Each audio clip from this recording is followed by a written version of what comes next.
Bonjour à toutes et à tous, chères flammes, chers êtres de lumière, chères graines d'étoiles.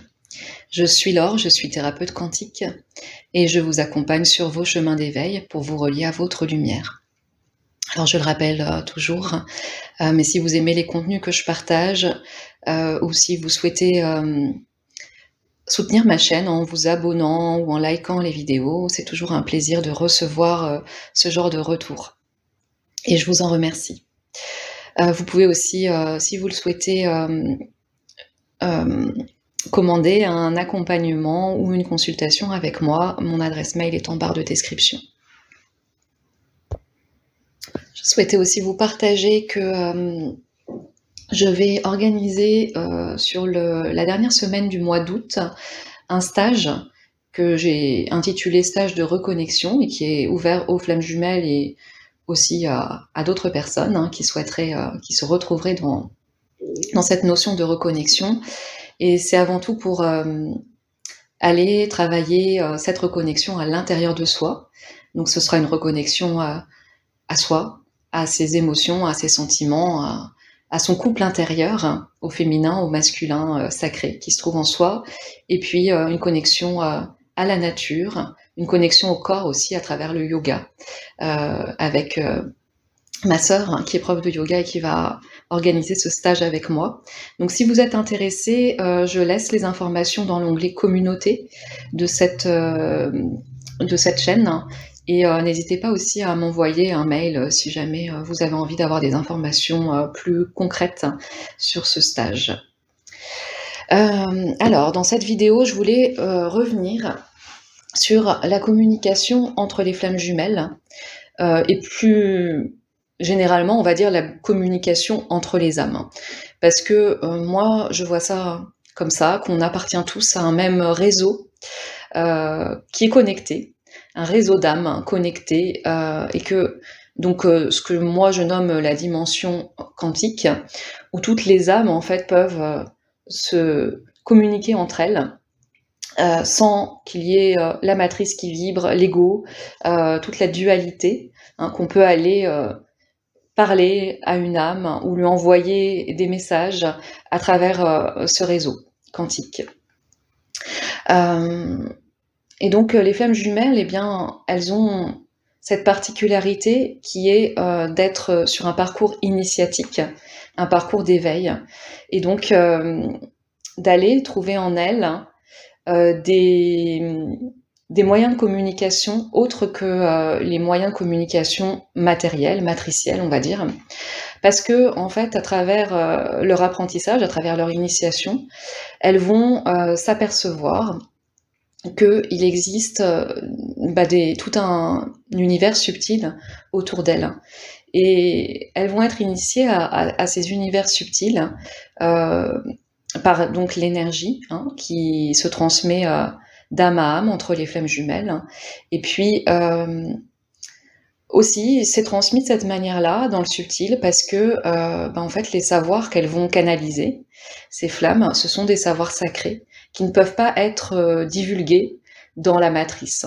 Sinon, ça pourrait être les forces involutives pourraient s'emparer de ces savoirs.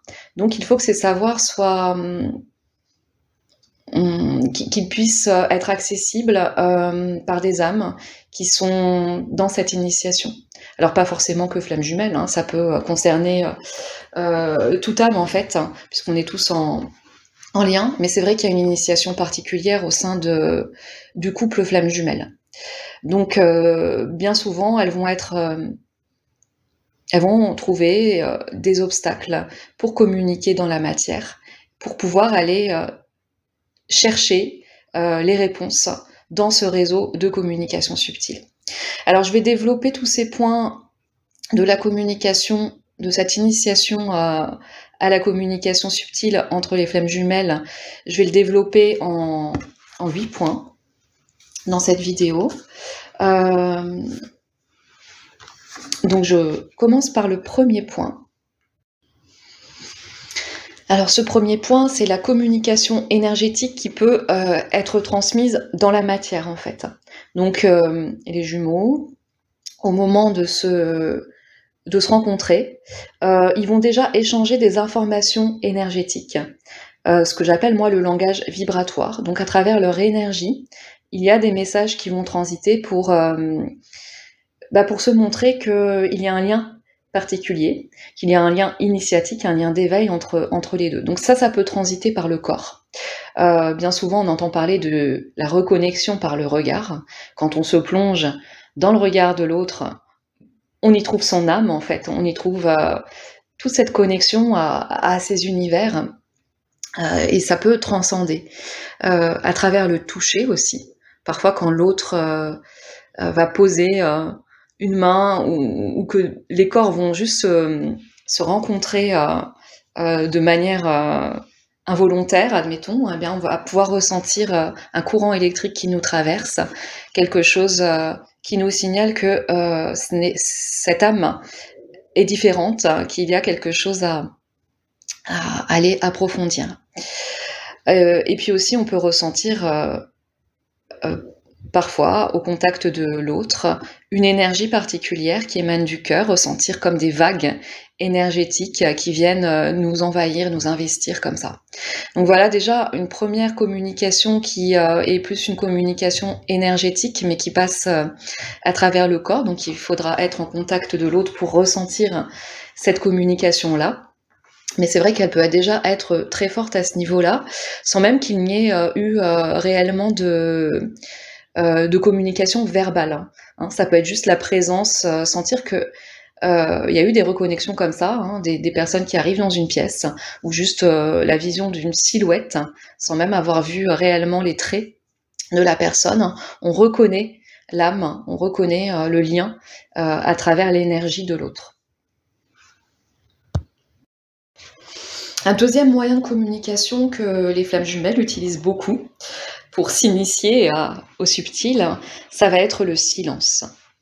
Parce que ce silence, eh bien, il peut être mal vécu à un niveau 3D, mais en fait, justement, ce silence, il permet de comprendre qu'il y a des messages qui transitent, même s'il n'y a pas de communication. Et c'est vraiment à travers ce silence une initiation qui apparaît, parce que le silence, c'est dans le silence qu'on va entendre les messages, qu'on va comprendre les messages, qu'on va les recevoir. Donc parfois il est vécu très douloureusement, hein, ce silence.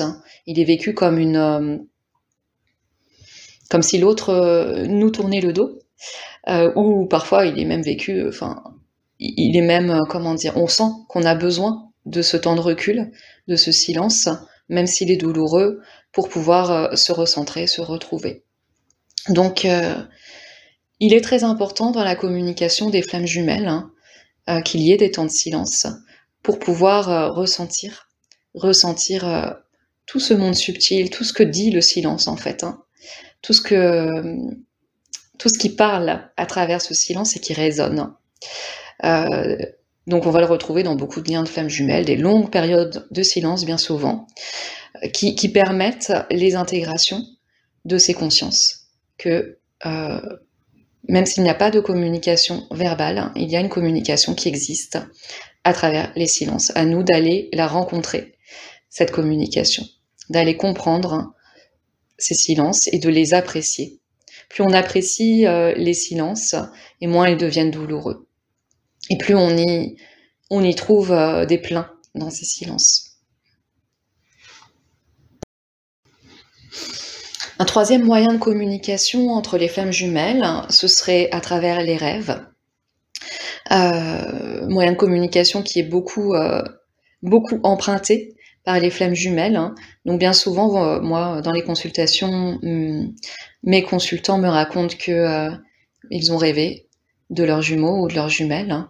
Et je pense que c'est vrai aussi de l'autre côté, en fait. Parce que pendant la nuit, le corps astral, notre corps astral se détache, en fait, et voyage pour aller donner des messages à certaines âmes. Et puis, ces messages, ils sont très importants parce qu'ils sont dépourvus de l'ego qui peut exister dans la matière, dans le quotidien. Et moi j'ai pu remarquer à travers mes rêves que bien souvent en fait, c'était des rêves assez de mon jumeau assez révélateurs de ce qu'il était en train de vivre. Donc il venait, à travers ses rêves, m'apporter un message et parfois même des guidances, hein, parfois des symboles, des choses très importantes en fait, hein. Ou dans les rêves, on peut aussi revivre parfois des vies antérieures, hein, avoir comme des visions des bribes, de souvenirs de ce qui a été vécu, parce que pour se relier à ces vies-là et puis en avoir, la mémoire. Voilà. Et et que ça ne passe pas par un mental, en fait, hein, que ce ne soit pas trop rationalisé, pas trop mentalisé, puisque les rêves vont toujours avoir quand même une dimension assez symbolique, même si parfois ils sont assez concrets. Et puis ce qu'il reste de ces rêves aussi, c'est intéressant, bien souvent d'observer, l'énergie, au réveil. Voilà. Qu'est-ce qui reste? Est-ce que c'est une énergie douce, rassurante, ou bien au contraire, est-ce que, c'est une énergie qui nous envoie, qu'il faut, approfondir un sujet, ou bien encore, mmh, aller voir des côtés obscurs, hein, de soi. Enfin, voilà, observer, ce qu'il reste de ces rêves. Est-ce que ça vient vous réconforter, vous adoucir, ou bien au contraire, est-ce que ça vient vous emmener, du travail? Donc, en observant l'énergie, qu'il reste, au réveil. Un quatrième moyen de communication beaucoup usité par, les flammes jumelles, c'est la langue des oiseaux. Alors la langue des oiseaux, c'est un terme utilisé par les alchimistes, qui, en fait, les alchimistes, ils devaient avoir accès à ces savoirs, secrets, ces savoirs sacrés, et donc ils cherchaient à travers, des codes de géométrie sacrée, ou bien des codes, scientifiques, ou des symboles, à trouver des messages, à trouver du sens, en fait, là où personne, n'allait, chercher ce sens, en fait, hein. Et donc, voilà ce que c'est la langue des oiseaux, ce sont des codes symboliques qui sont laissés à travers des mots, à travers, des symboles, à travers, des musiques, ou bien, des paroles qui sont prononcées, qu'on entend d'une manière, et si on les écoute, différemment, eh bien ça veut dire autre chose. Et ça, c'est beaucoup utilisé dans le langage des flammes jumelles, à travers les réseaux sociaux, bien souvent, hein. On peut envoyer par exemple des musiques à son autre, ou recevoir des musiques, des chansons qui ont un sens, un peu, symbolique, un peu caché, ou des envois de textes, hein. J'ai beaucoup de consultants ou de consultantes qui font ça, des envois de liens aussi, de liens vers des vidéos, et cetera. Avec, à l'intérieur, donc des messages codés où l'autre, va, pouvoir, capter ce ce qu'il y voit en fait, hein, ce qu'il y ressent. Et puis, parfois ces messages, ne sont pas envoyés directement. Ça va être une story postée, sur un réseau, juste qu'on observe et qu'on peut prendre parfois, pour soi, pour, un message, mais qui ne nous est pas réellement, directement en tout cas, destiné. Voilà. Donc ces messages, ils servent à déclencher, des consciences, à déclencher à activer, actualiser des zones subconscientes, des consciences intérieures, ou bien à déclencher des libérations intérieures, hein. Voilà, donc à travers, ces messages, eh bien l'autre se fait le reflet de notre subconscient. Il représente, un guide, et c'est toujours juste en fait ce qu'on y voit. Et si on prend le message, pour soi, c'est une réalité en fait, hein. C'est que le message, nous est bien adressé, mais à un niveau plus haut que le niveau matériel. Donc, il est important d'observer ces messages, de les noter aussi, pour, voir si potentiellement ils prennent un autre sens plus tard. Voilà. Bien souvent, moi, j'ai vu des messages que m'envoyait mon hôte, enfin qu'il envoyait, voilà, pas spécialement à moi, et qui ont pris sens longtemps après, en fait. Un peu dans le même état d'esprit, ce 5e point, ce sera la communication à travers les signes, à travers les synchronicités. On peut voir aussi, on peut communiquer en fait, avoir des guidances en observant le monde avec d'autres yeux. Donc ça peut être des rappels sur des panneaux publicitaires par exemple, des signes sur ces panneaux, le prénom de cette personne qui revient souvent et qui ressort en relief pour vous dire que sa présence énergétique est là, à l'intérieur de vous, et que donc ça vient se manifester dans la matière. Bon, des plaques d'immatriculation, certains chiffres, des heures miroirs, etc. Voilà, parfois, inutile de s'y accrocher, c'est juste des petits clins d'œil, des messages qui vous disent que oui, il y a tout un univers subtil, un univers de communication autour de vous, et que ça existe bien, en fait. Hein, voilà. Je pense pas que ce soit nécessaire de s'accrocher à ça, mais juste le prendre comme un clin d'œil, un sourire. Voilà, quelque chose qui nous permet de nous sentir guidés, de nous sentir en communication avec ce réseau d'âmes, hein, de nous sentir dans une réalité plus haute, en fait. Hein. Voilà, une réalité qui serait invisible, qui serait guidée, qui serait protégée par les forces de la lumière. Ça peut être aussi, je continue un peu, mais des chansons entendues à la radio et qui viennent nous envoyer un message, direct ou indirect. Et puis les animaux aussi qui nous apparaissent soit sous forme de symboles, soit sous leur forme réelle, et qui nous ramènent à une énergie particulière. Alors le 6e point, ce sera la sexualité et l'éveil de la Kundalini. Alors, je pense développer ce point-là plus profondément dans une autre vidéo, mais je vais déjà l'aborder. Dans le lien de flamme jumelle, il y a une connexion à la sexualité. Que cette sexualité, elle soit vécue, donc directe, vécue dans la matière, ou indirecte. En fait, il y a un lien sexuel qui se crée entre les jumeaux, et ce lien, selon moi, il prend forme pour aller éveiller l'énergie sexuelle, l'énergie d'éveil de la Kundalini, en fait. Donc c'est une énergie qui se déploie d'abord à partir du chakra racine, et puis cette énergie, elle monte, et elle permet... en fait, c'est une énergie de guérison, une énergie de purification qui permet vraiment de monter, de s'élever et d'harmoniser les chakras pour faire monter les consciences, hein, pour faire monter les consciences du chakra racine jusque dans les chakras supérieurs. Mais cette énergie-là, donc, elle peut être activée à un niveau sexuel avec une sexualité qui est incarnée dans la matière, mais elle peut tout aussi bien être activée de manière indirecte, en fait, juste par la reconnexion avec l'autre, sans avoir vécu ni d'histoire d'amour ni de sexualité avec l'autre. On peut ressentir cette énergie qui monte, en fait, qui est vraiment une énergie très sexuelle au départ. On va la ressentir donc dans le chakra racine, avec même parfois des désirs importants pour l'autre, sans savoir réellement pourquoi, hein, parfois.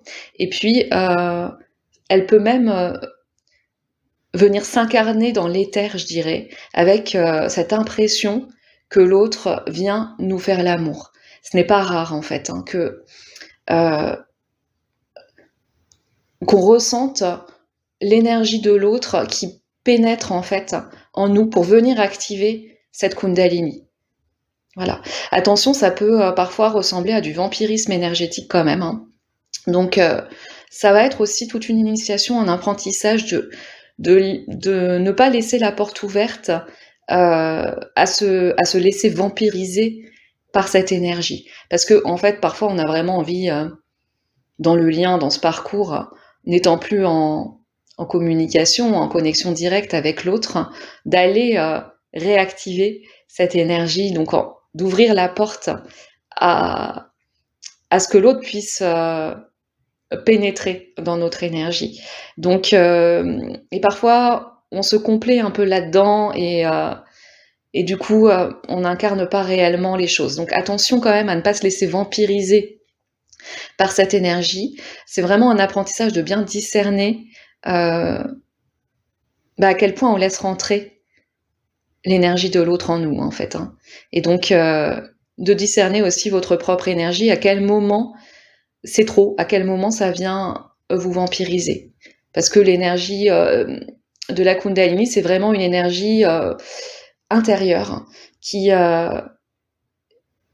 amenée à se déployer en soi. Hein, et pas... En fait, l'autre, il vient juste activer ça. Il vient juste allumer le feu. Voilà. Mais c'est pas à lui de le maintenir. C'est vraiment à vous de maîtriser cette énergie, d'en faire quelque chose. Bon, je reviendrai dessus vraiment plus en profondeur dans une autre vidéo, c'est certain. Parce qu'il y a beaucoup de choses à dire. Le 7e point, c'est vraiment le moyen de communication privilégié des flammes jumelles, hein, qui est la télépathie. Où là, on va se servir donc de tout ce réseau quantique, de réseau connecté des âmes, hein, pour aller à la fois envoyer des messages à l'autre en parlant à son âme et recevoir des messages. Et ça se fait de manière volontaire. On peut très bien y aller intentionnellement avec l'intention de transmettre un message, de parler à l'autre, mais ça se fait aussi de manière totalement inconsciente. En fait, les âmes sont toujours connectées les unes aux autres. Et dans cette dimension-là, ce sont des messages qui sont dépourvus d'ego. En fait, on va recevoir des communications de cœur à cœur. Il arrive que cette télépathie, elle s'incarne. Hein. Bien souvent, quand vous avez une conversation comme ça dans ce réseau quantique, eh bien, vous allez avoir des manifestations que ça a bien été entendu et ça peut passer par la matière. Hein. L'autre va vous faire un message avec des mots que vous lui avez dit la veille, voilà, et pour vous valider que les messages sont bien reçus à travers ce réseau télépathique. Il peut arriver aussi que ça active votre clairaudience, votre clairvoyance ou votre clairsentience, donc que vous ressentiez l'autre, hein, et même que vous le voyez, certains voient des hologrammes, voient l'énergie de l'autre se matérialiser en fait. Et puis la clairaudience qui est peut-être moins rare, où on entend des messages, on entend la voix de l'autre, on entend une petite voix dans nos têtes qui nous dit que c'est ça, que le message a bien été transmis, enfin voilà. Et c'est comme ça en fait que c'est par ce biais que on s'envoie aussi des messages énergétiques pour transmettre qu'on est prêt à recevoir certaines guidances, à recevoir certaines consciences, à recevoir des retrouvailles par exemple. Hein. Ça va être... en fait, tout transite par ces réseaux télépathiques. On envoie des signaux énergétiques qui disent exactement à l'autre où on en est de notre parcours. Donc il n'y a rien à forcer là-dedans, ça se fait vraiment naturellement, mais on peut aussi les utiliser consciemment, hein, ces réseaux, envoyer des messages à travers ce réseau en étant sûr que l'autre reçoit bien. Parce que c'est reçu et très rapidement, je dirais instantanément. À chacune de vos pensées, l'autre reçoit. À chacune de vos vibrations, l'autre reçoit. Et le dernier point que j'aborderai, c'est celui de la bilocation ou de l'ubiquité, qui est peut-être un peu plus rare, que certaines flammes ne ressentent pas. Et la bilocation, c'est la sensation d'être dans la peau de l'autre, ou d'être à un endroit où l'autre est, en fait. Hein. Donc, alors ça, j'ai souvent eu des témoignages où moi-même je l'ai vécu, de ressentir les émotions de l'autre, hein, des émotions qui ne nous appartiennent pas, et d'avoir des sensations physiques de ces émotions, c'est-à-dire que nous, on est en train de faire quelque chose et on est calme, admettons, et puis on va ressentir un battement, enfin des battements de cœur, de la tachycardie, comme si on était en train de vivre une situation hyper angoissante alors que tout va bien. Admettons, hein, mais ça peut être d'autres émotions qu'on ressent, ou bien encore des douleurs physiques qui viennent nous chercher et qui ne nous appartiennent pas, qui viennent nous dire que on est connecté, qu'on est en connexion et que c'est l'autre qui est en train de vivre quelque chose et peut-être qu'il a besoin à ce moment-là de votre aide énergétique ou de votre aide dans la matière. Voilà. Donc on reçoit comme un message de l'autre qui rentre un peu dans votre énergie, qui rentre dans votre peau pour vous transmettre ce message. Voilà, moi il m'est déjà arrivé, alors après il y a des bilocations qui sont très connues, comme celle de Padre Pio, ou bien ce que les Allemands appellent le Doppelgänger, où on voit en fait, comme je vous disais, l'âme d'une personne, on voit son hologramme en fait, hein, qui se déplace. Ou voilà, c'est quand même un peu plus rare, mais ça peut arriver. J'ai une consultante qui m'avait dit qu'elle avait vu comme ça son jumeau en bas d'un escalier. Et puis moi, j'ai déjà aussi entendu des bribes de conversation où j'ai vraiment entendu la voix de certaines personnes et de mon jumeau en train de se parler, en train de parler à d'autres personnes. Voilà, c'était assez rare, mais ça m'est déjà arrivé. Donc, et certaines personnes ont eu cette impression d'être avec leur autre, ou que l'autre était là à côté d'eux pendant un instant. Donc voilà, c'est un peu plus rare à ressentir ça. C'est vraiment pas quelque chose qui se commande, hein. La bilocation, c'est quelque chose qui advient sans qu'on l'ait trop cherché. Certainement, après, ça a une raison d'être, mais laquelle on ne sait pas réellement. Donc pour conclure, je reviens sur mon introduction qui disait que ce lien, à travers ce lien, donc on communiquait déjà. On communiquait beaucoup énergétiquement, que c'était vraiment une initiation dans cette communication subtile, hein, et que c'est cette communication, cette part-là de communication, elle est vraiment beaucoup plus large que celle qu'on connaît dans la matière, hein, qui est verbale, qui est écrite, etc. Donc elle nous apprend vraiment à aller maîtriser en fait ces moyens de communication, aller maîtriser, enfin aller entendre, canaliser les savoirs qui nous sont transmis à travers ce lien par d'autres réseaux que les réseaux directs de communication. Donc on s'aperçoit au fur et à mesure qu'on apprend à communiquer de cette manière-là, qu'on n'est absolument pas séparé de l'âme de l'autre. Mais c'est vrai aussi pour toutes les âmes, hein. On est en constante communication dans le réseau quantique, en fait, avec l'âme de notre flamme jumelle, mais aussi avec les autres âmes qui nous entourent. Donc, sachez aussi qu'on peut vraiment décider d'ouvrir ou de fermer la porte à ce type de communication. On n'est pas obligé de la subir, hein. Si on sent sans arrêt notre jumeau dans notre énergie, à côté de nous, etc., ça peut être aussi pour nous apprendre à nous distancer de cette énergie, hein, que parfois les choses, elles ont besoin quand même d'être vécues dans la matière et de pas être tout le temps ressenties, hein. Donc parfois il faut fermer la porte, et ça c'est juste un ressenti qui nous le dit que c'est trop. Il faut fermer la porte à ce type de communication et aller chercher une communication plus directe dans la matière. Je dirais aussi que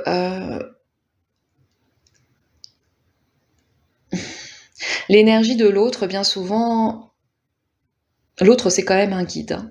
Donc elle est très forte pour voyager dans ces réseaux-là et nous transmettre des messages à travers ces réseaux. Voilà. Et c'est encore une fois l'ouverture de notre énergie à nous, de sa connexion en fait avec ses polarités, avec la polarité masculine et l'ouverture à la polarité féminine, qui va pouvoir développer ces réseaux de communication. Hein, cet équilibre qui est trouvé entre le féminin et le masculin. Plus les polarités sont équilibrées, et plus la communication invisible, mais aussi la communication dans la matière, va pouvoir s'accomplir en fait. Hein. Mais cela n'est possible que quand l'ego est réparé. Donc la communication entre les flammes jumelles dans la matière, elle est quand même plutôt compliquée au début, parce que l'ego est très présent et va se mettre comme une barrière à cette communication. C'est pourquoi au début et puis pendant tout un temps du parcours, on va vraiment être amené à limite ne plus communiquer dans la matière et à aller communiquer dans l'invisible, à maîtriser cet invisible pour pouvoir avoir une communication plus aisée avec l'autre, une communication plus équilibrée en fait. Hein. Voilà.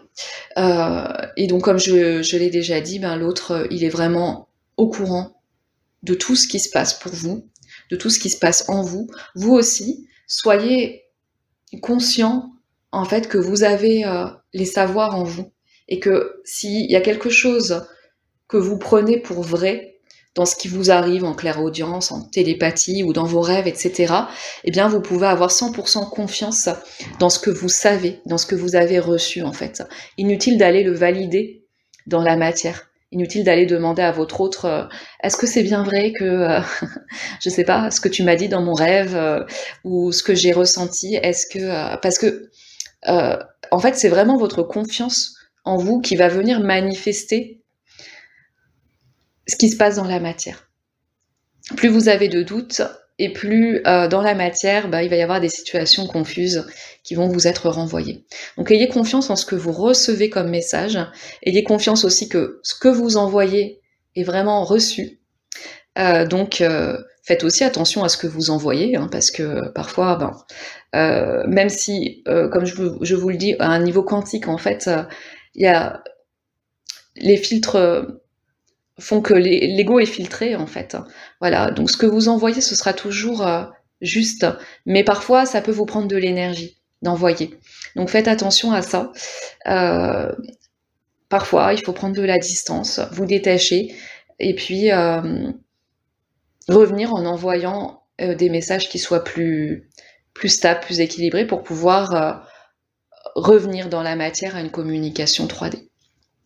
Voilà tout ce que j'avais à dire sur la communication. N'hésitez pas à me poser vos questions, à commenter la vidéo pour rebondir, à me témoigner de ce que vous avez pu vivre à travers votre lien, dans votre communication personnelle, parce que les flammes jumelles sont très fortes pour trouver des moyens de communication qui leur sont propres. Et donc dans chaque lien, on va trouver des moyens de communication différents, et peut-être qu'il y en a d'autres que moi je n'ai pas évoqués dans cette vidéo. Voilà, chères flammes, je vous remercie de votre écoute. Je vous dis à très bientôt pour une autre vidéo.